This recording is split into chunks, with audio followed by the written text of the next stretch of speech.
hecho.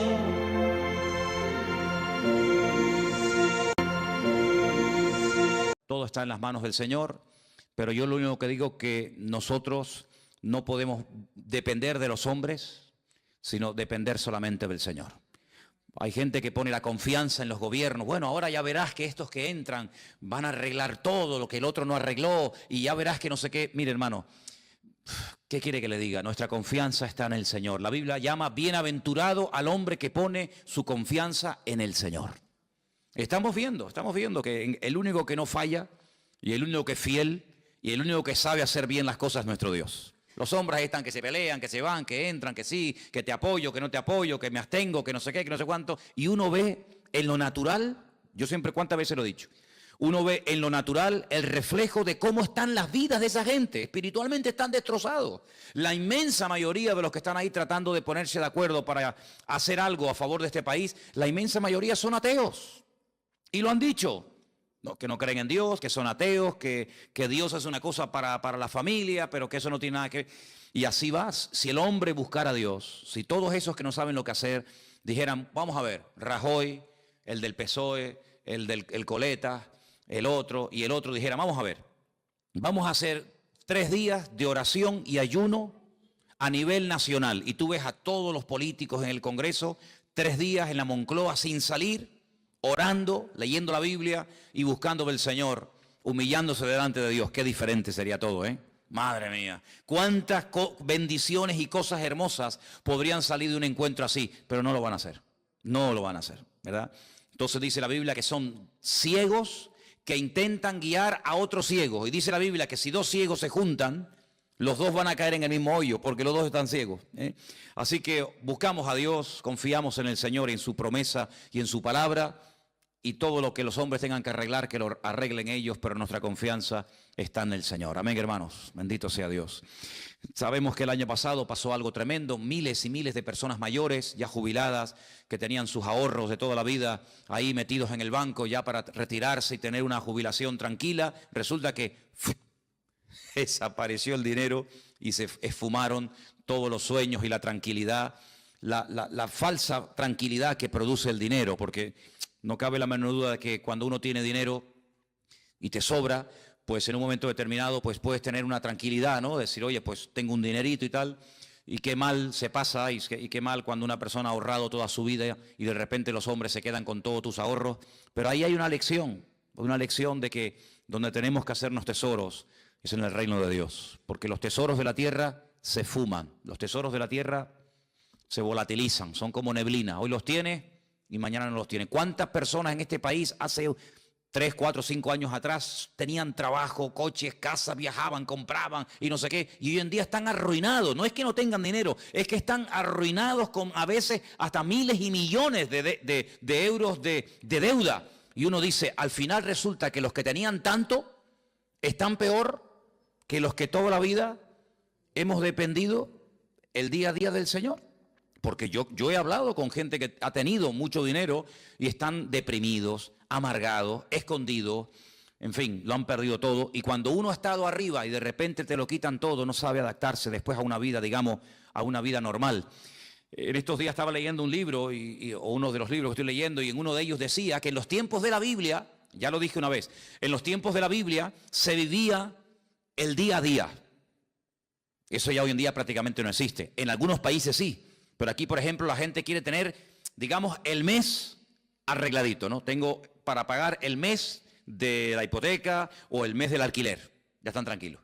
Y tengo el mes solucionado. Y en la Biblia no se vivía así. En la Biblia se vivía el día a día. Basta a cada día su propio afán, su propio mal. Y el pan nuestro de cada día. Así se vivía en el tiempo de la Biblia. Entonces, si nosotros dependemos día a día del Señor, no vamos a estar agobiados, porque mira, se dice, es que faltan todavía 20 días para terminar el mes. Pero no lo mires así, vive el día a día y el Señor te va a sorprender y te va a proveer el alimento, la comida, lo que sea necesario para el día a día. Y también leía en ese libro algo que me llamó mucho la atención. Yo no digo que tengamos que volver a eso, pero dicen que en los tiempos de la Biblia la gente comía 2 veces al día. Y yo digo, qué curioso, ¿no? Yo creo que todos comemos de más. Es decir, si nosotros ahora mismo nos quedáramos 15 días sin comer, seguro que nadie se moría. Hombre, fatiga tendríamos todo, a ver si me entiendes. Pero seguro que con todos los michelines y con toda la grasa y con todo lo que llevamos dentro, pues en la Biblia se comía 2 veces al día y estaban contentos. Sin embargo, hoy en día, mínimo, 3, y como tengas chicos jóvenes, pues 4 o 5, ¿eh? Y como estés aburrido en casa, venga, y hay gente que cuando están ansiosos y están nerviosos les da por comer. ¿Qué te parece, amigo? Y a otros les da por comprar, y a otros les da por cualquier otra cosa.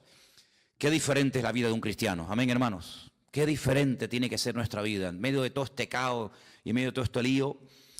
En fin, hermanos, hoy comencé a leer otra vez el precioso y maravilloso libro del Apocalipsis. Quiero llevarles a él. Está en el último libro de la Biblia. La palabra Apocalipsis es una palabra griega, no es una palabra española, aunque se emplea para películas y para títulos de novelas de Hollywood y todo esto. Pero la palabra Apocalipsis es una palabra griega que significa revelación, ¿eh? Algo oculto que se da a conocer.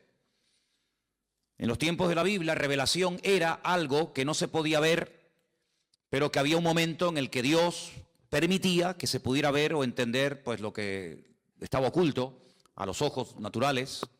Por ejemplo, cuando se cogían los rollos, no eran libros, sino eran pergaminos, eran rollos, y cuando se abrían los rollos, ese acto de desenrollar el rollo, el pergamino para leerlo, a ese acto se le llamaba revelar, porque era algo que estaba oculto, no era como hoy en día. Yo veo que muchos de ustedes, y espero que todos, tengan su Biblia particular. Entonces lo que yo voy a leer hoy, usted en su casa lo puede leer cuando quiera, porque hoy en día todos tenemos Biblia. Por ejemplo, una de las cosas que quiero hacer este año, ya se lo anticipo, y estoy moviéndome un poquito y tengo que hablar con Margarita y tal, es hacer una campaña de distribución de Biblias. Por ejemplo, a mí me encantaría que este año nos pusiéramos todos de acuerdo y pudiéramos decir, vamos a repartir a lo largo del año, por ejemplo, por poner algo, 1000 Biblias. Entre los hermanos del norte y nosotros vamos a ponernos de acuerdo y distribuir 1000 Biblias. Entonces hoy me dio por meterme en internet y vi que hay Biblias enteras, del Génesis hasta el Apocalipsis, por $2.50. Y tú dices, pero ¿cómo puede ser tan barato una Biblia? Vamos a ver, no es una Biblia de cuero, una Biblia de estas preciosas, sino es una Biblia normal, sencillita, pero tiene lo mismo que una Biblia de esas grandotas. $2.50. Y tú te vas, por ejemplo, a un bar y te tomas un cortado y te cobran ¿cuánto? Pues, a veces, en algunos sitios me han cobrado ahí €1. Que yo digo, madre mía, €1, un cortado y una cosita así. Pues una Biblia que te cambia la vida, una Biblia que es la palabra de Dios. El apóstol Juan dijo, yo no he escrito. Él dice en su evangelio, yo no he escrito todo lo que le vi hacer al Señor. Y todo lo que él dijo, yo no lo escribí. Porque si me hubiera puesto a escribir una por una todo lo que hizo y todo lo que dijo, en el mundo no cabrían los libros. Porque hizo tantas cosas el Señor. Dice, pero estas palabras que yo les he escrito, las he escrito para que creyendo en ellas tengáis vida eterna. Entonces yo digo, un libro que te da vida eterna. Un libro que te aclara dudas, un libro que te responde a preguntas, un libro que trae bendición a la familia, que trae bendición a tu vida por $2.50, 2 cortados. Como quien dice. Entonces yo pienso que sería muy bueno, y de hecho lo vamos a hacer, en este año ponernos una meta, no sé, 500, 600, 800, 1000 Biblias, y entre todos vamos a hacer una especie de campaña, ya les diré cómo tengo pensado hacerlo, para repartir la palabra de Dios. Porque hoy en día cualquier persona en su casa puede tener Biblia. Bueno, si ustedes van a mi habitación, pues yo no sé cuántas Biblias puedo tener, pues yo calculo mínimo 15 o 20 Biblias tengo que tener, como mínimo. Aparte Nuevos Testamentos y a lo mejor, ¿verdad?, en diferentes idiomas y tal. Pero en aquellos tiempos no. En aquellos tiempos no existía la imprenta. En aquellos tiempos había que ir al templo o había que ir a la sinagoga para escuchar que alguien te leyera la Biblia. Pero nadie tenía la Biblia en su casa. Esto de poder tener toda la palabra de Dios, todo lo que el Señor reveló a lo largo de la historia en la mano, esto es un milagro. Esto es una maravilla, esto es una joya. Tú tienes uno de los libros más antiguos del mundo. Tú tienes aquí palabras que Dios le dijo a Moisés hace 3500 años. Es una auténtica joya. Y este libro del Apocalipsis, gracias al Señor que lo tenemos, es un libro escrito por uno de los hombres que más conoció al Señor. ¿Quién lo escribió? Lo escribió Juan. ¿Pero Juan el Bautista o Juan cuál? Juan, el discípulo Juan. Pues Juan fue un hombre que vivió aproximadamente, vamos a redondear los números, aproximadamente 100 años. Hace unos días murió en Israel el hombre más longevo del mundo, 112 años. Le quedaron muy poquitos días para cumplir 113. Era un superviviente de uno de los campos de concentración de la Segunda Guerra Mundial. 112 años. Hoy en día no es normal que una persona viva tanto. Y tampoco ni siquiera en los tiempos de Cristo. Pero Juan se cree que aproximadamente murió con 100 años. Para poner números redondos. Si Cristo murió cuando tenía y ascendió a la gloria, cuando tenía 33 años, y él estuvo 3 años con el Señor, vamos a poner un ejemplo, no lo podemos decir así totalmente, pero para entendernos, que Juan tuviera aproximadamente 30 años. Cuando el Señor lo llamó como su discípulo, Cristo tenía 30 años cuando comenzó el ministerio, pongamos que Juan tuviera 30 años. Si murió con 100 años, ¿cuántos años estuvo Juan predicando el Evangelio? 70 años. 70 años sirviendo al Señor. ¿Qué te parece? Toda una vida. Cuando él escribe el Evangelio, es un Evangelio muy profundo. Yo no sé si ustedes se acuerdan, yo estuve dando unas clases, unas lecciones sobre el Evangelio de Juan, y hay cosas que Juan dice que no las dice nadie. Porque claro, es que él vio al Señor muy de cerca, él vivió con el Señor, él vio cosas que ningún discípulo vio. Y cuando uno lee el Evangelio según San Juan, que repito que es muy profundo, da la sensación de que ya no hay nada más que decir del Señor. Ya te lo mostró de una manera, te lo mostró de otra, hizo esto, hizo aquello, y hablaba así, y hablaba asado. Ya, después de leer San Juan, uno dice, ¿pero qué más se puede decir del Señor? Bueno, pues cuando este hombre está en la isla de Patmos, dice como él dice, por causa de la palabra de Dios, desterrado, recibe una revelación, y cuando tú lees el libro del Apocalipsis fundamentalmente el objetivo no es hablarte del anticristo, que habla del anticristo, o del falso profeta, que también habla de él, o de los testigos, o de los terremotos, o de las plagas. Todo eso está muy bien. El objetivo, el protagonista del Apocalipsis no es el anticristo, es el Señor Jesucristo. Y Juan presenta y nos cuenta cosas de Jesucristo que si no hubiéramos leído nunca, si no tuviéramos en nuestras Biblias el libro del Apocalipsis, nunca sabríamos del Señor.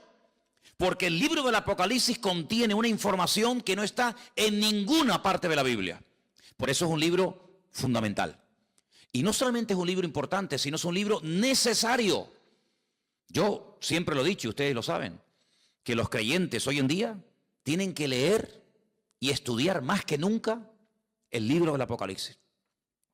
Y prestar menos atención a las noticias de la radio y de los periódicos y de la prensa, porque realmente las verdaderas noticias, las genuinas, las verdaderas, están aquí.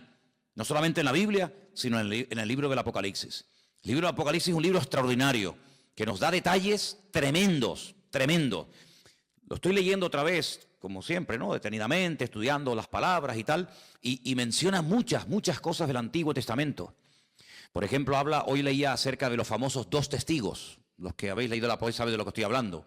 Los que no lo habéis leído, pues dicen, no sé lo que es eso.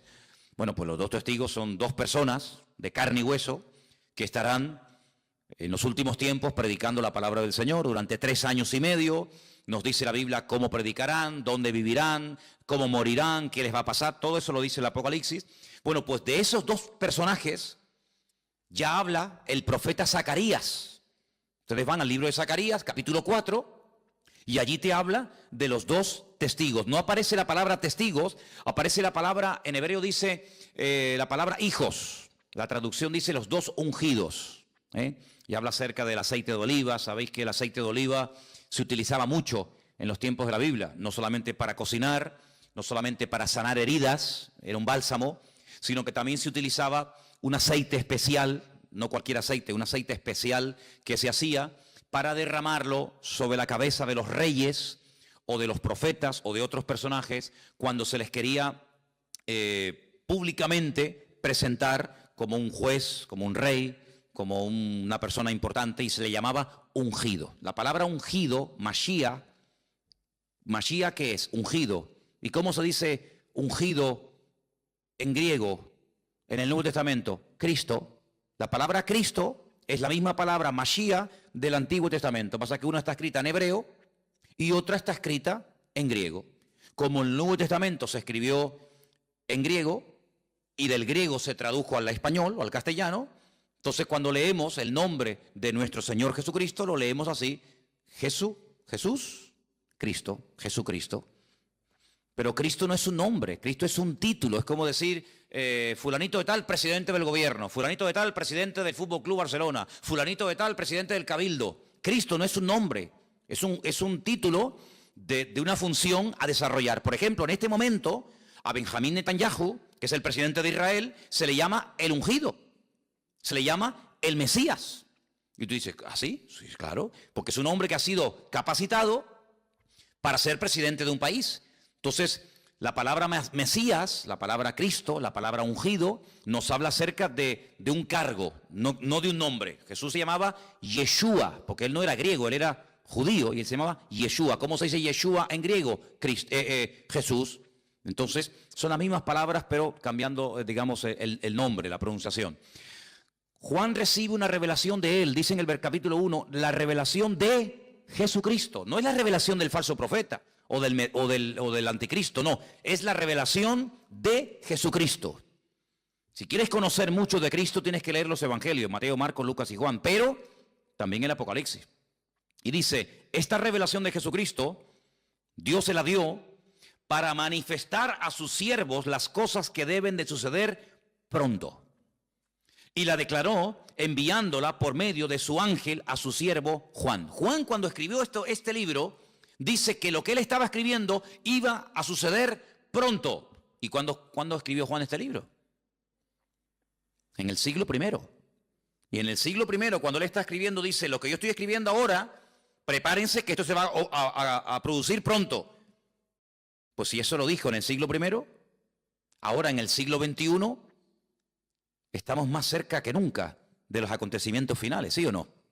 Es interesante, ¿verdad? Dice que ha dado testimonio de la palabra de Dios y del testimonio de Jesucristo y de todas las cosas que ha visto. Y ahora fíjate, es uno de los pocos libros, o prácticamente el único libro de la Biblia, que contiene una bienaventuranza para el que lo lee. La Biblia no dice, bienaventurado el que lee el libro del Génesis. Es una bendición leer el Génesis, ¿verdad? O bienaventurado el que lee el libro de Romanos. No, pero el Apocalipsis sí. Dice, bienaventurado el que lee. Los que oyen las palabras de esta profecía y guardan las cosas que en ellas están escritas, porque el tiempo está cerca. Es decir, que por leer el libro usted ya es bienaventurado. Por escuchar, por oír las palabras de este libro, usted ya es bienaventurado. Y si encima de leerlo, y si encima de oírlo, además usted lo cumple y lo guarda, triplemente bienaventurado. ¿Qué significa la palabra bienaventurado? Viene de una palabra hebrea que significa, es ashrei, que significa rico. La palabra rico está entroncada con la palabra bienaventurado. Un bienaventurado, espiritualmente hablando, según el concepto bíblico, es una persona rica, espiritualmente hablando. La riqueza bíblica espiritual no tiene nada que ver con la riqueza material, ¿vale? Hay personas en la Biblia que no eran ricos materialmente hablando, pero espiritualmente hablando eran multimillonarios. Y hay personas tremendamente ricas en la Biblia que la Biblia dice que eran unos necios. Así que la riqueza material muchas veces no tiene nada que ver con la riqueza espiritual. A veces la gente dice, ay, mira, no tiene mucha fe porque no tiene dinero, como si la fe se midiera por el dinero. Cuando yo siempre he dicho que es más difícil, mucho más difícil, vivir con poco que vivir con demasiado. ¿Sí o no? Si yo le doy a usted todos los meses 10.000 euros, que no los tengo, a ver si me entiende, pero si yo le diera a usted o le dieran a usted 10.000 euros, ¿sería muy difícil la vida para ti?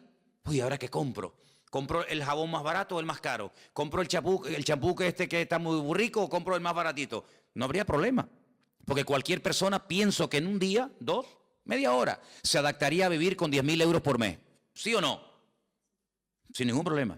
Pero si a usted le dan todos los meses 200 euros, entonces sí hay que hacer numeritos, Yo creo que a la ministra, a la persona que nombre ministro de Economía, tendrían que nombrar en este país a un ama de casa.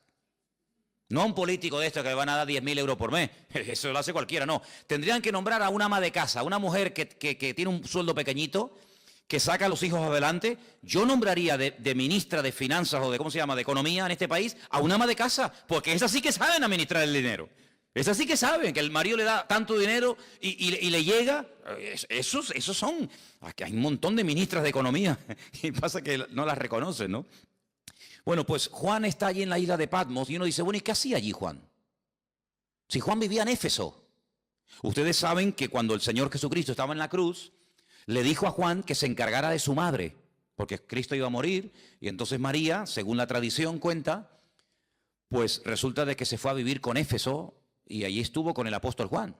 Pero Juan fue el único discípulo que murió de muerte natural, porque Cristo tenía 12 discípulos, uno se ahorcó, ¿sabéis, no? ¿Quién fue?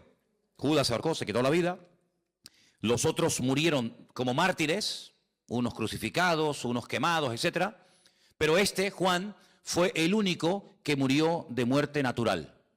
Y no es porque no quisieran matarlo, sino porque todo lo que hacían para matarlo no salía bien. Entonces los romanos decidieron ya tirarlo en la isla de Patmos, que la isla de Patmos es como la isla de Lobos, una isla de piedra, sin agua, sin nada. Allí lo botaron como un perro para que se muera de hambre. Dice que había unas canteras que mandaban a los presos a trabajos forzados, y al que mandaban a Patmos de allí no volvía. Es como el que mandaban, yo que sé, antiguamente a las Guayanas, los franceses y toda aquella cosa, ¿no? Sin embargo, fue allí donde el Señor se le presentó y donde el Señor le dio un mensaje para todas las congregaciones de Asia Menor. Asia Menor, ¿qué es en la Biblia? Cuando se dice de Asia Menor era Turquía, hermano. Ese país que está medio en Asia, medio en Europa. Un país que tiene más de 90 y pico millones de habitantes, un país musulmán. Allí en Turquía era donde estaban las famosas 7 iglesias del Apocalipsis. Éfeso, Esmirna, Pérgamo, Tiatira, Laodicea, Sardis. Entonces vamos a leer en el versículo 4, porque dice: Juan, a las 7 iglesias que están en Asia, gracia y paz a vosotros, del que es, del que era y del que ha de venir, y de los 7 espíritus que están delante de su trono, y de Jesucristo, testigo fiel, primogénito de los muertos, el soberano de los reyes de la tierra, al que nos amó y nos lavó de nuestros pecados con su sangre, y nos hizo reyes y sacerdotes para Dios su Padre. A Él sea la gloria e imperio por los siglos de los siglos. Amén. He aquí que viene con las nubes. ¿Quién? El Señor. Viene otra vez, viene otra vez. Pero algunos dirán, pero no vino ya. Sí, ya vino, pero vino a morir. Vino como cordero sufriente. Vino para derramar su sangre por los pecadores. Pero ahora viene otra vez, pero no en relación con el pecado. Viene como rey triunfante, viene a establecer su reino sobre la tierra. Y dice que en esta ocasión todo ojo le verá.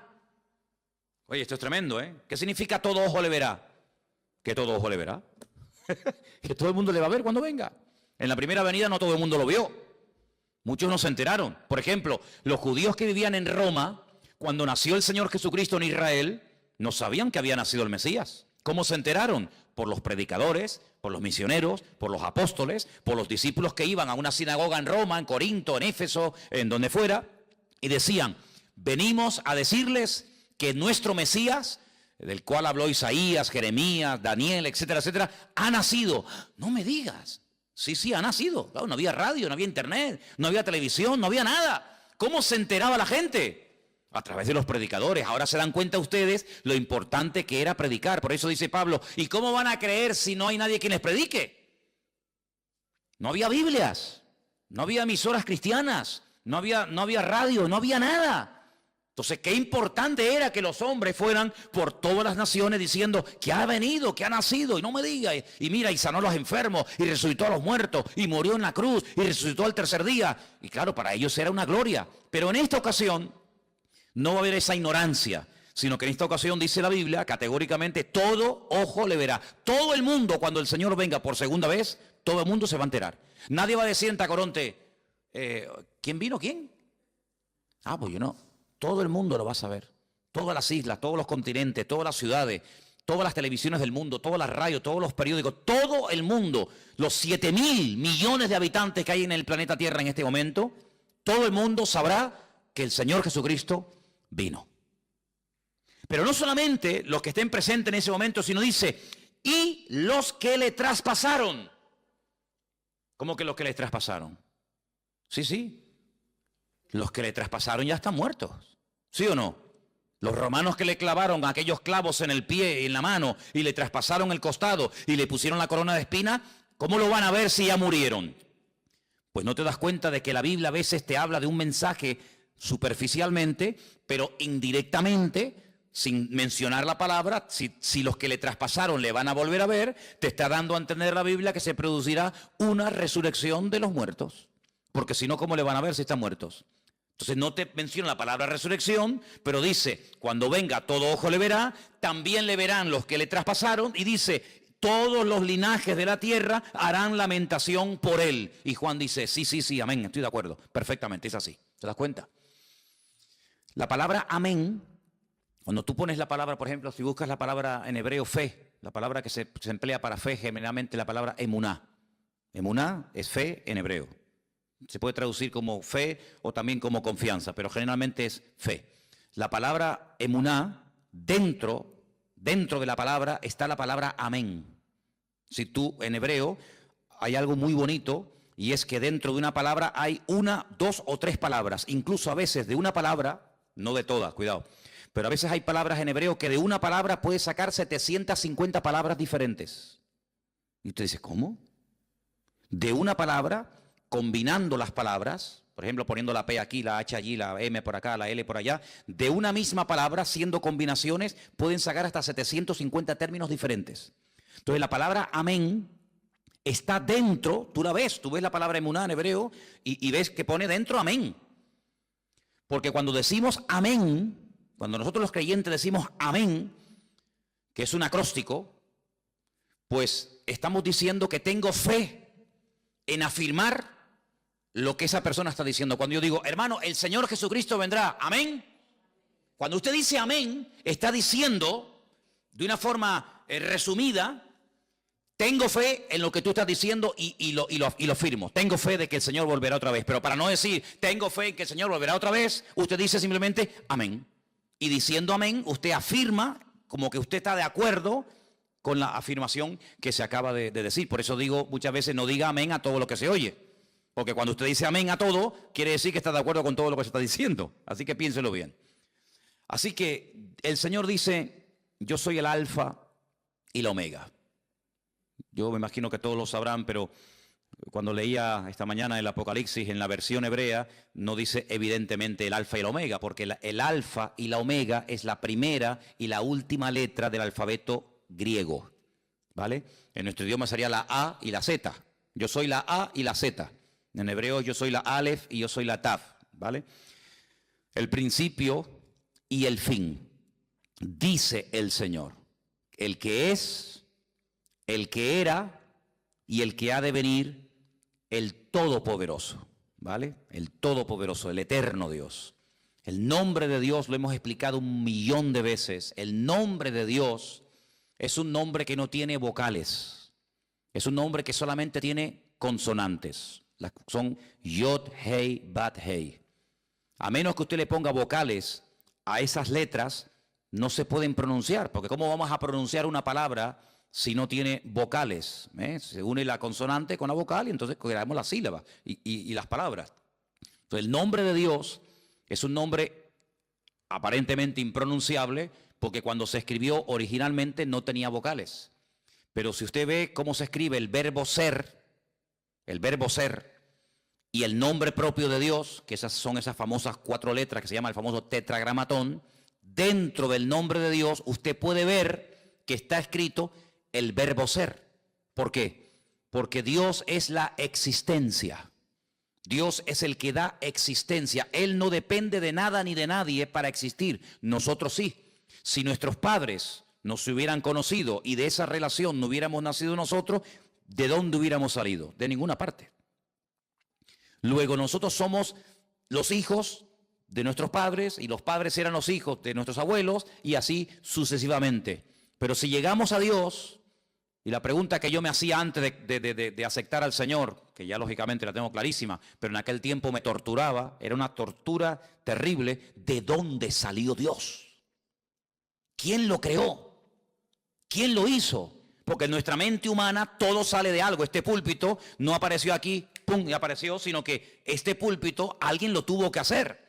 Luego cada vez que vemos algo, nos habla de que hay un diseño y alguien que lo ha hecho, ¿sí o no? Todo lo que vemos, dice, bueno, este púlpito lo hizo alguien y le dio esta altura y le dio estas medidas. El púlpito no decidió ser de esta forma. Podía ser semicircular, podía ser más alargado, más ancho, más alto.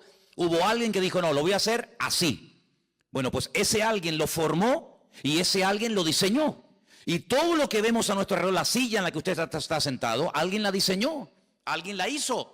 Todo lo que vemos a nuestro alrededor. Pero cuando hablamos de conceptos diferentes a los conceptos, digamos, naturales, y uno llega nada más y nada menos que hablar del Creador, la pregunta ¿quién hizo a Dios? No es una pregunta sabia. No es una pregunta coherente. ¿Por qué? Porque a Dios no lo ha hecho. A Dios no lo ha creado nadie, porque si lo hubiera creado o lo hubiera parido o lo hubiera hecho alguien, la pregunta es, ¿y a ese alguien quién lo hizo? Y volvemos para atrás y hay un momento que se para y decimos, pero bueno, es que Dios es eterno y ahí ya nos perdemos. ¿Por qué? Porque en nuestro concepto limitado y finito, la eternidad es algo que se nos escapa de la mente. Porque vemos que la vida se pasa volando, porque vemos que todo se mide siempre por minutos, por segundos, por días, por años, por siglos, por milenios, por décadas, y todo lo medimos, ¿verdad? Uy, qué grande está el niño, uy, qué pequeñito, acaba de nacer. ¿De cuánto tiempo estás embarazada? De 8 meses, pues le falta 1, ¿verdad? Y todo siempre lo queremos clasificar y todo lo queremos medir, pero esas medidas con Dios no sirven, porque Dios no salió de ninguna parte, sino que todo salió de Él, porque todo fue creado por Él y para Él. Y cuando nada existía, Él ya existía, porque Él es la existencia en sí mismo. Y dice la Biblia que todo subsiste, si todo se mantiene en su debido orden y nada se va de sitio y todo funciona como tiene que funcionar, porque hay un diseñador y porque hay un creador que diariamente da la orden de que el sol salga por el este y se oculte por el oeste. Pero bueno, eso era antes. No, eso era antes, eso era hoy y eso será siempre. El sol siempre sale por el este y se oculta por el oeste. Pero esa ley, ¿quién la dio? ¿Quién decidió que el sol saliera siempre por el mismo lado y se ocultara por el mismo lado? El creador del sol. El creador del sol. ¿Y quién es el que hace que la Tierra siempre gire en la misma dirección? Y que no diga un día, oye, voy a girar ahora en otra dirección. Todos los planetas giran en las direcciones de las agujas del reloj -1. Todos los planetas giran así. Pero hay uno que Dios dice, no, tú al revés, y gira al revés. ¿Quién decide eso? ¿Quién hace que hay unas flores que sean rojas, otras amarillas? ¿Quién hace todo eso? El que las diseñó, el que las creó. No es así por casualidad, sino que hay un diseñador y hay un creador. Y ese Dios es la existencia misma y por eso en su nombre propio, pues lleva la existencia, el verbo ser. Ahora ese nombre, cuando leemos, por ejemplo, algunas Biblias sale la palabra Jehová. En otras Biblias sale la palabra Adonai, o Señor. En otras Biblias aparece la palabra Yahvé, ¿no? Muy bien, todo eso está muy bien. Pero el verdadero nombre propio de Dios no tiene vocales, pero se le tuvo que poner vocales para poder pronunciarlo, ¿os dais cuenta? Y ahora, ese Dios creador, ese Dios diseñador, que es uno, Dios es uno, dice la Biblia, ese Dios amó tanto al mundo que dice que salió de él su Hijo unigénito, que al mismo tiempo su Hijo es el mismo. Y uno dice, pero ¿cómo puede haber? Porque si salió el Hijo del Padre, está el Hijo y está el Padre. Pero vamos a ver, ustedes no sois, ¿cuántos sois padres aquí? Muy bien, o madres. Bien. Pero usted es madre y usted es hija al mismo tiempo. ¿Sí o no? Lo que pasa es que a donde yo voy, por ejemplo, cuando voy a la casa de mi madre, allí soy hijo. Pero cuando estoy aquí, aquí soy padre. Y cuando estoy en mi casa soy marido. Y cuando estoy aquí soy pastor. Tantas cosas al mismo tiempo, sí, no pasa nada. No tengo que dejar de ser hijo para ser padre. Puedo ser hijo y padre al mismo tiempo. Y abuelo y bisabuelo. Abuelo por el camino que llevamos. Pero bueno, se puede ser muchas cosas al mismo tiempo, ¿sí o no? Pues Dios no tiene ese problema. Dios no tiene ese problema. Entonces, su Hijo viene al mundo en forma humana. Claro, tuvo que venir en forma humana. Y por eso necesitó, pues, un estuche, un instrumento humano, como fue su madre. Y entonces, cuando Él viene a este mundo y hace su obra, hace su ministerio, se registra en los evangelios su ministerio, pero hay muchas cosas que el Señor todavía no ha hecho. Hay muchas cosas, muchos cambios, muchas maravillas que tienen que ocurrir en la creación, en la naturaleza, en la raza humana, que no están en los evangelios. ¿Y a quién y dónde le reveló el Señor lo que todavía a Él le queda por hacer? A Juan en la isla de Patmos a través del libro del Apocalipsis. Y esa información no era una información codificada. No sé cuántos de ustedes se acuerdan que antes había el Canal Plus, estaba codificado. ¿Se acuerdan? Y si no tenías el descodificador, pues no veías la película o el partido de fútbol. Te hacía falta un aparato para descodificar una señal que tú en abierto no tenías. Bien, el libro del Apocalipsis no es un libro codificado, de tal manera que tú lo lees y dices, yo no entiendo nada. No, un momento. El libro del Apocalipsis es un libro que está muy claro, muy claro. El problema es que el lenguaje que Juan utiliza no es un lenguaje popular, no es un lenguaje que usamos cotidianamente, es un lenguaje alegórico, es un lenguaje de animales, de números y de colores, que si usted no está familiarizado con eso, usted no se va a enterar evidentemente de nada. Pero no porque el Apocalipsis sea el libro más difícil de la Biblia. No, el Apocalipsis no es el libro más difícil de la Biblia. Yo le puedo asegurar que hay otros libros de la Biblia que son más difíciles y más complicados que el Apocalipsis. Porque el Apocalipsis, lo bueno que tiene que al ser el último, ¿me explico? Al ser el último en el canon, en la lista, toma elementos de otros libros que si usted los ha leído y los conoce, cuando llegues al Apocalipsis, ahora sé lo que es el dragón, ahora sé lo que es el caballo, ahora sé lo que es el león, ahora sé lo que es el oso. ¿Pero cómo lo sé? Porque he ido pasando por 65 libros que le preceden. Entonces, hermano, cuando usted hace todo el recorrido, claro, yo a nadie le aconsejo que se compre una Biblia por primera vez y se meta a leer el libro de Apocalipsis, porque puede tener pesadillas. Porque el pobrecito dice, madre mía, ¿y esto es la Biblia? Un dragón que sale corriendo detrás de una mujer, ¿verdad? Que echa fuego por la boca, el otro que 7 cuernos en la cabeza, dice, madre mía, ¿cómo está esta gente, no? ¿Verdad? Pero es que para poder entender el libro del Apocalipsis, primero hay algo que pocas veces se dice, pero es para mí fundamental. Y es que usted tiene que conocer al protagonista del libro del Apocalipsis. Y el protagonista del libro del Apocalipsis es nuestro Señor Jesucristo. Cuando usted lo conoce a Él, usted sabe, permítame la expresión, por dónde van los tiros. Eso es como cuando antiguamente, ya eso no existe, Pero cuando antiguamente los padres miraban a los hijos, ¿qué le estaba diciendo? Ibas de visita, ¿no? A una casa. Entonces tu padre se te quedaba mirando y te estaba diciendo, sin palabras, o te comportas, o te voy a dar un jaquimazo que te voy a poner la cabeza así para atrás. Con la mirada, era un mensaje telepático, ¿no? Te miraba así, y ya hasta agachabas la cabeza porque te estaba diciendo, te voy a dar una que te vas a enterar, sin palabras, porque ya lo conocía. Pero esa mirada se la daba a lo mejor a otro niño y el niño ni se enteraba. Cuando tú conoces a tu marido, tú sabes cuándo está enfadado y cuándo está de buen humor. Por eso hay mujeres que dicen, ahora no le digas nada, espera mañana.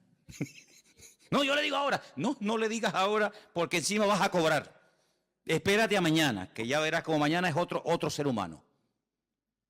En la Biblia hay momentos en los que si usted no conoce al autor, usted no se va a enterar del espíritu, de la actitud, de por qué el Señor dijo eso. Y esto que le estoy diciendo no es broma, porque dice la Biblia que cuando Pedro estaba afuera con los romanos calentándose en el fuego, ¿se acuerdan? Que llegó aquella chica y le dijo, mira, acá hay otro, este es uno de ellos. Y él decía, no, yo no soy de ellos. Lea usted en la Biblia y hay un momento en el que dice que la mirada de Cristo se cruzó con la de Pedro. Cristo le dice así. Tú estás diciendo, no, yo no le conozco, y Cristo le dice así. Y se le quedó mirando y dice la Biblia, lea esto, léalo, es tremendo. Dice, y saliendo lloró amargamente. ¿Qué mirada le habrá lanzado el Señor? No, yo no le conozco, yo no sé quién es, yo no quiero saber nada de ese hombre. Diciendo, ay, Pedro, que tú no me conoces a mí, Pedro. ¿Pero qué estás diciendo, criatura? Lo rompió, ya con la mirada dijo, madre mía, lo que estoy así, salió corriendo y se echó a llorar porque no pudo aguantar aquello, una mirada que lo rompió, ¿verdad? Que lo rompió. Entonces, cuando uno va al libro de Apocalipsis, uno puede leer comentarios y puede preguntar a este y al pastor tal, y puede leer, pero si tú no conoces al autor, el libro te va a sonar a chino. Y que yo sepa aquí, nadie sabe hablar chino. Pero cuando tú conoces al autor, tú captas y lo ves al Señor por todas partes. Porque te vuelvo a repetir, el objetivo del Apocalipsis no es levantar y el protagonista, el anticristo, el falso. No. El protagonista del libro del Apocalipsis es el Señor Jesucristo. Y todo lo que pasa, todo lo que ocurre, las tragedias, los terremotos, las catástrofes, las guerras y esto y aquello, todo siempre apunta a un objetivo, y es que el hombre reconozca que el Señor Jesucristo viene pronto. Te habla de una manera, te habla de otra forma, te habla por aquí, te habla por allá, para que el hombre entre en razón y para que el hombre entienda que no puede hacer con su vida lo que le da la gana, para que el hombre entienda que no es dueño de sus actos. Cuando nosotros creemos que somos dueños de nuestros actos, nos estamos proclamando como si fuéramos dioses. Yo hago lo que me da la gana. A mí nadie me tiene que decir nada. Es como si tú fueras Dios, porque a Dios nadie le tiene que decir nada. Pero cuando tú actúas así, estás actuando como si tú fueras Dios. A mí nadie me tiene que decir nada. Pero ¿cómo que nadie nos tiene que decir nada? Claro que nos tienen que decir muchas cosas.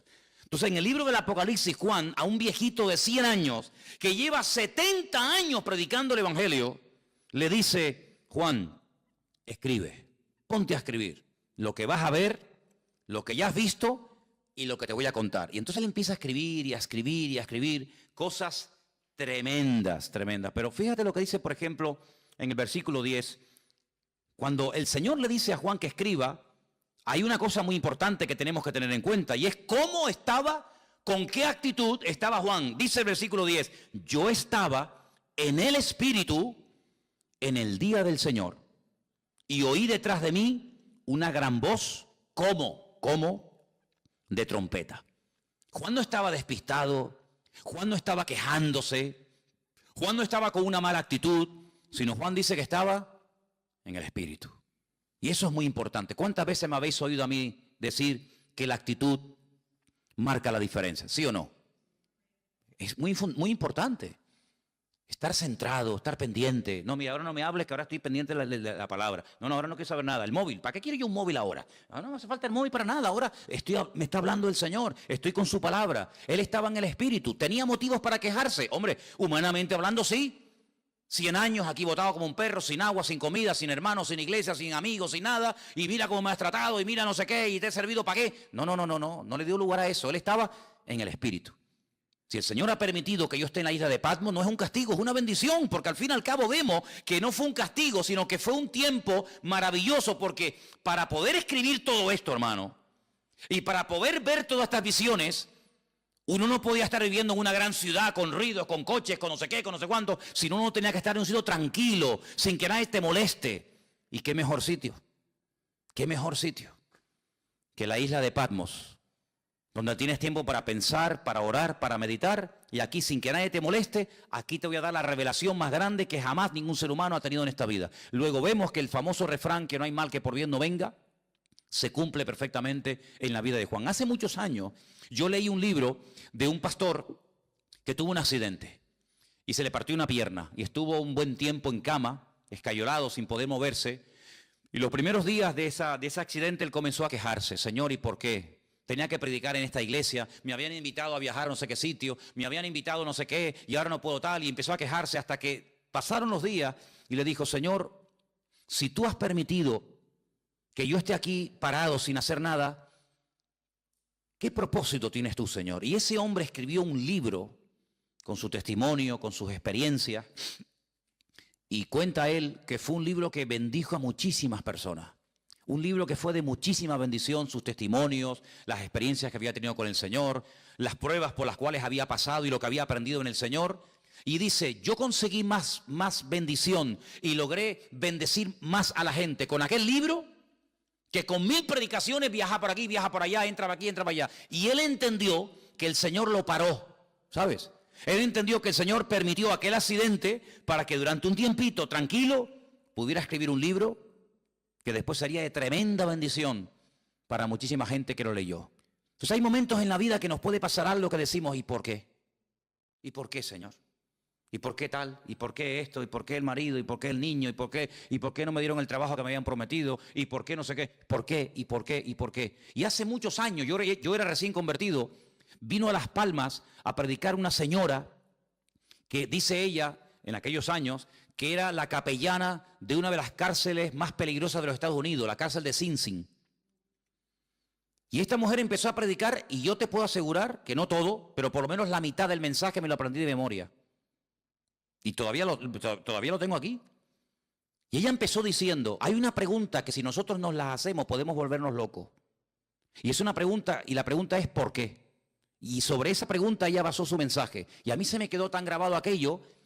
Y ella hablaba acerca de lo peligroso que es cuando nos pasa algo en la vida, entrar a pelearnos con Dios. ¿Y por qué no sé qué? ¿Y por qué no sé cuándo? ¿Y por qué? Yo creo que nosotros ahora que hemos ya comenzado un poquito a levantar vuelo y a entender y a conocer un poquito más al Señor, vamos a cambiar la pregunta.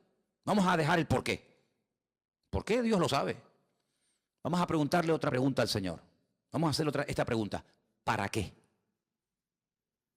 El por qué no me interesa. Porque si yo soy cristiano, mi vida está en las manos del Señor y el Señor ha permitido esta situación, Él sabrá por qué la ha permitido. Los que amamos a Dios, ¿qué dice?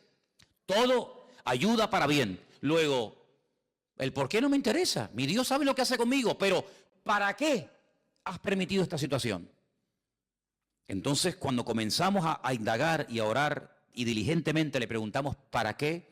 El Señor nos va a dar muchas respuestas. ¿Para qué me has traído a Patmos? ¿Para morirme de hambre? No te vas a morir, porque ¿quién te trajo a Patmos? ¿Los romanos o lo permití yo? ¿No se acuerdan ustedes un día en la cárcel en Israel que estaba Pablo? Y dice la Biblia que el Señor se le presentó y le dijo, Pablo, escucha bien, tú has dado testimonio de mí aquí en este país. En todo Israel te conocen, todas las sinagogas del país te han oído. Eres un rabino famoso. Eres uno de los mejores discípulos de un tal Gamaliel, hijo de Gilel, uno de los mejores rabinos de toda la historia. Pero ahora es tiempo de que salgas de tu tierra y te vayas a Roma. Y quiero que allí en Roma prediques mi palabra. Pero si estoy preso y tú me dices que me vaya a Roma, ¿cómo me voy a ir si no me van a dejar salir? Estoy encadenado. Pero Pablo, escucha una cosa, tú eres ciudadano romano, no te olvides. Y mañana cuando te saquen y te hagan el juicio, cuando te vayan a interrogar, tú vas a decir que tú como ciudadano romano, tú tienes el derecho que no todo el mundo tiene de apelar al César. Es decir, yo quiero que me juzgue, que mi juez sea el mismísimo César. Tú lo puedes pedir porque tú eres ciudadano romano. Entonces cuando él sale de la cárcel por la mañana, lo van a interrogar. Un momentito, quiero decir algo. ¿Qué quiere decir usted? Yo apelo al César. Quiero que el César sea mi juez. Claro, que es un juez inferior, dice, pues entonces si usted ha apelado al César, no te preocupes que usted irá al César. Llévenselo. Lo montan en un barco. ¿Quién? Los romanos. Y lo llevan a Roma. No fue por el camino y porque me llevan a Roma. No, porque el Señor quiere llevarme a Roma, pero como yo no estoy libre ahora, que me puedo comprar el pasaje, ir a donde quiera, pero le doy la vuelta a la tortilla. Y en vez de utilizar mi libertad, uso mi, entre comillas, encarcelamiento, pero ahora ellos me van a pagar el pasaje. No me voy a pagar ni el pasaje.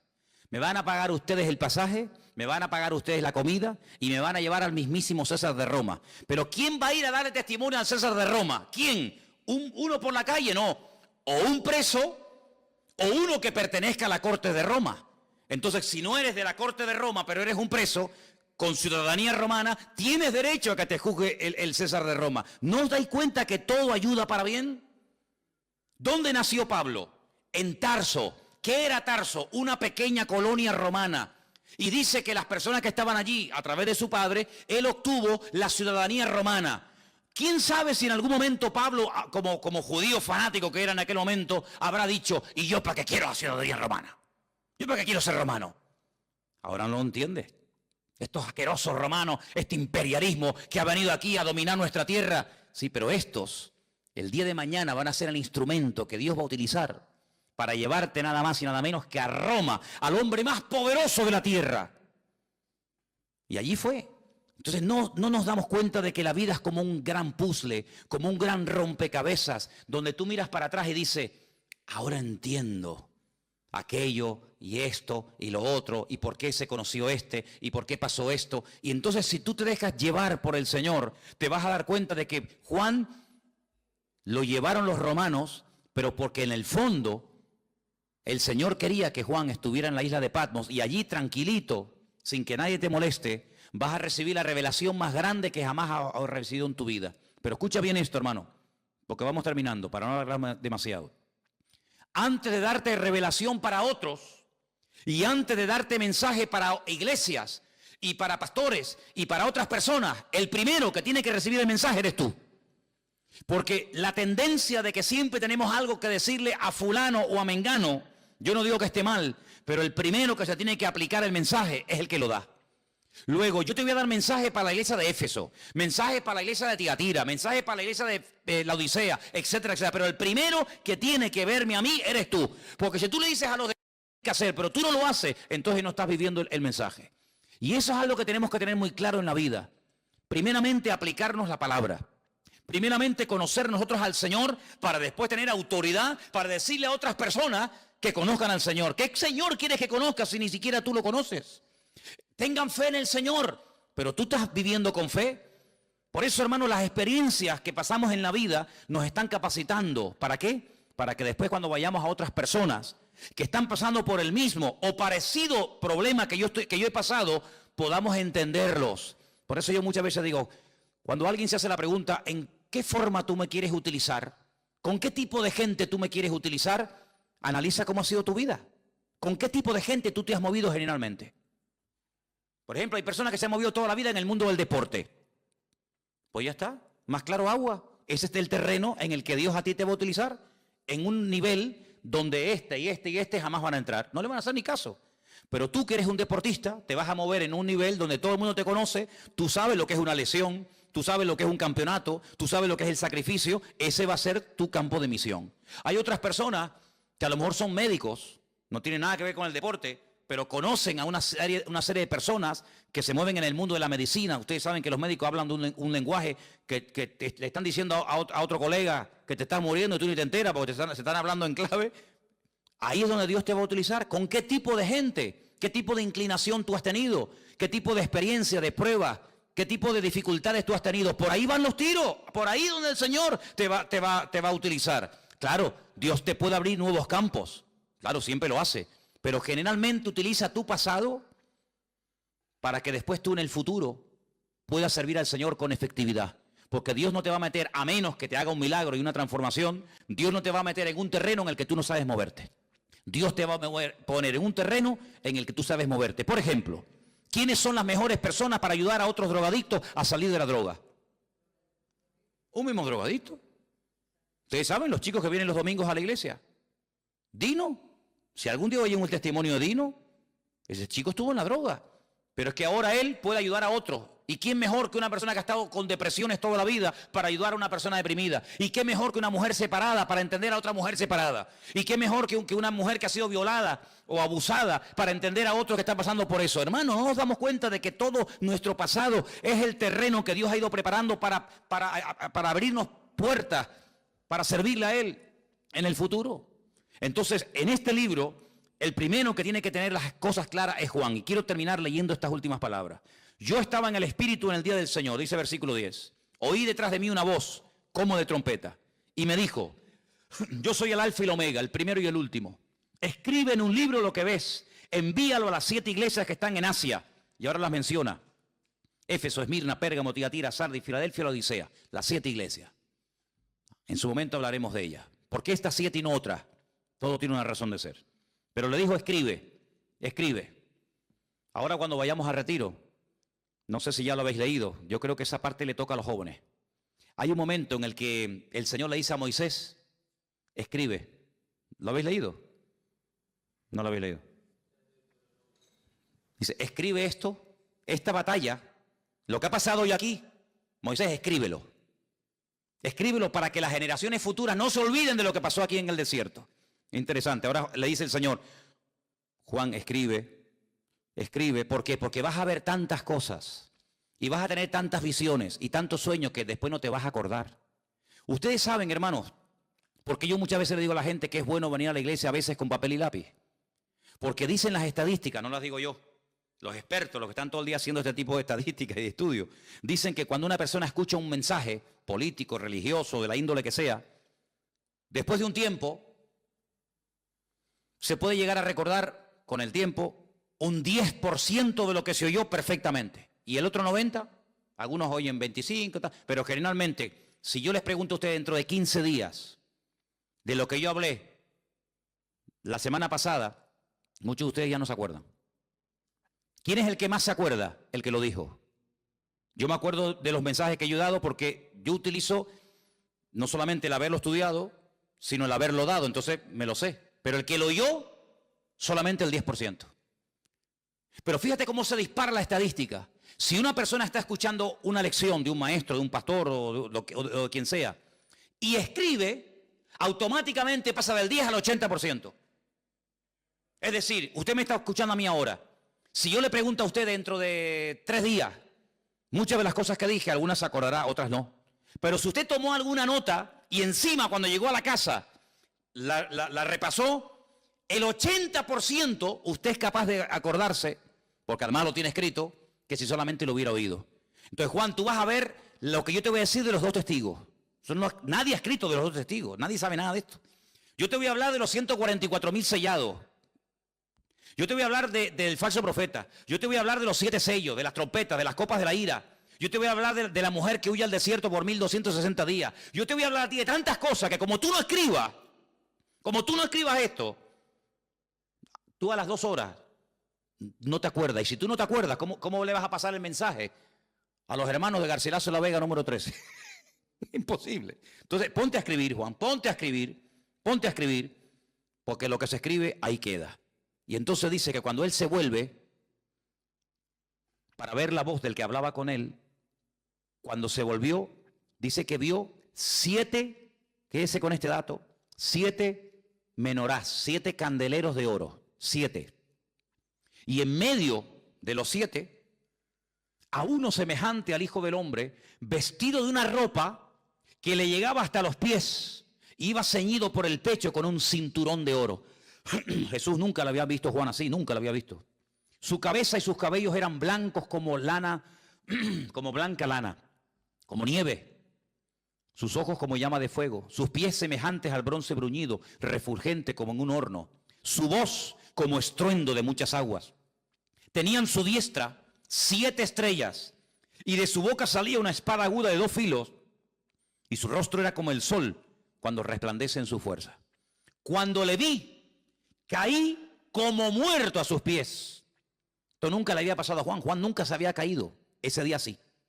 Caí como muerto a sus pies y él puso su diestra sobre mí y me dijo, no temas, yo soy el primero y el último. El que vivo, estuve muerto, mas he aquí que vivo por los siglos de los siglos. Amén. Y tengo las llaves de la muerte y del Hades. Escribe las cosas que has visto, las que son y las que han de ser después de esta. Y ahora le explica algo. El misterio de las 7 estrellas que has visto en mi diestra y de los 7 candeleros de oro, pone, las 7 estrellas son los ángeles, los ángeles de las 7 iglesias. Y los 7 candeleros que has visto son las 7 iglesias. Y a partir de ahora, él comienza a recibir un mensaje para cada una de estas congregaciones, que ya en su momento lo analizaremos. Solamente lo que les pido es que lo lean, capítulo 3 y 4 de Apocalipsis, muy sencillito, y van a disfrutar una barbaridad. Porque este libro, como nunca antes, se tiene que predicar en las iglesias. Los pastores tienen que hablar más del Apocalipsis, caramba, y se habla muy poco. A veces hay pastores que me han dicho a mí personalmente, es que yo no puedo predicar el Apocalipsis porque yo no lo entiendo. Pues póngase a estudiar, estudie, prepárese, porque estamos en los tiempos del Apocalipsis. Estamos en unos tiempos difíciles donde las cosas están ocurriendo y los cristianos tienen el derecho de saber por dónde van los tiros. Si falta mucho, si falta poco, cuáles son las señales, cuáles no son las señales. Y todo eso lo tenemos, gracias a Dios, en este libro maravilloso que es la Biblia, y encima de la Biblia el libro del Apocalipsis, que lo vamos a estar viendo Dios mediante. No quiero que nadie en esta congregación diga, ay, pero es que el libro del Apocalipsis es muy difícil. Ya verá usted que va a disfrutar y vas a ver que el libro del Apocalipsis es un libro maravilloso, que Dios lo escribió no para asustarnos, sino para bendecirnos y para ayudarnos. Además, no se olvide que cada vez que lo leamos, y ustedes cada vez que lo lean, van a ser bienaventurados, porque eso es lo que dice la Biblia. Amén, hermanos. Vamos a orar, por favor, en esta tarde. Se nos ha ido el tiempo. Nos ponemos de pie. Vamos a darle gracias a Dios por su bendita palabra. Que el Señor nos dé sabiduría. Y pido, por favor, a la iglesia que siga orando por el retiro que vamos a tener en febrero, que puedan asistir muchos hermanos, que podamos tener un tiempo precioso. en todos los sentidos. Los hermanos me decían al día del bautismo, oye, si el día que tuvimos el bautismo en el Puerto de la Cruz, ese día tan precioso, lo tenemos durante los días de retiro, esto es una maravilla. Digo, pues oren para que podamos tener unos días hermosos y vamos a venir muy bendecidos. Amén, hermanos. Vamos a orar. Señor, te damos gracias por tu palabra bendita. Gracias porque a través de ella aprendemos, a través de ella se abren nuestros ojos espirituales y queremos verte a ti, esa revelación maravillosa, preciosa, completa, amplia, de lo que tú eres, de lo que tú quieres hacer, Señor. Señor, te pedimos que crezca nuestra fe, que podamos cada día crecer en conocimiento, en sabiduría, en discernimiento espiritual, para que podamos servirte cada día mejor, Señor. Bendice nuestras vidas y que cuando estudiemos y nos acerquemos a tu palabra y ahora a este precioso libro del Apocalipsis, podamos disfrutar y podamos descubrirte y podamos vivir una relación íntima y personal contigo cada día, porque tú así lo quieres para cada uno de nosotros. Bendice, Señor, nuestras vidas y guárdanos siempre de todo peligro y de todo mal. Te lo pedimos en el nombre de Jesús. Amén.